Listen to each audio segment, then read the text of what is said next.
लौ साथीहरू के सामान चाहियो यहाँ आयो भने चाहिँ महँगो महँगो सस्तो सस्तो महँगो महँगो सबै राम्रो सामान छ यहाँ। अचार छ, कोट छ, कपडा छ, चट्टसँगले होइन के लगाउने यहाँ 350 750 यी बेग झोलाहरू। यहाँ चाहिँ सामानहरू टन्नै छ हो। यहाँ पानी परे पनि यहाँ टेन्सन छैन। यहाँ चाहिँ मोजा सोजा के अकडम बकडम सामानहरू। यो बुटलको महोत्सव एकदम भयङ्कर सबभन्दा ठुलो महोत्सव है। यहाँ हेर्नुहोस् यस्तो दामी सामान बनाएको छ।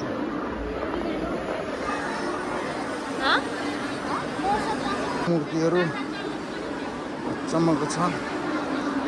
गणेश भगवानहरूको फोटो, मूर्तिहरू, बच्चाहरूको लुगा, डली के छ त यहाँ मिल्की केक ससेस। ओ घुमौँ बनेछ यहाँ दामी केक, मिठाई अचार, इमलीको आँपको अचार, डल्ले खुर्सानीको अचार, भुजिया, नमकिन, कफी, तितोरा सुतरा, मिठाई सिठाई। भयङ्कर भिड छ साथीहरू बुटलको। आज लास्ट मेला हो तेरो महोत्सव।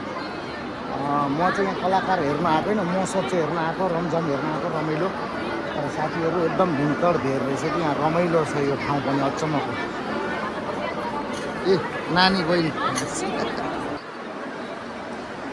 त्यही थियो यार, रिजा के भन्ने हो स्यान्डिन।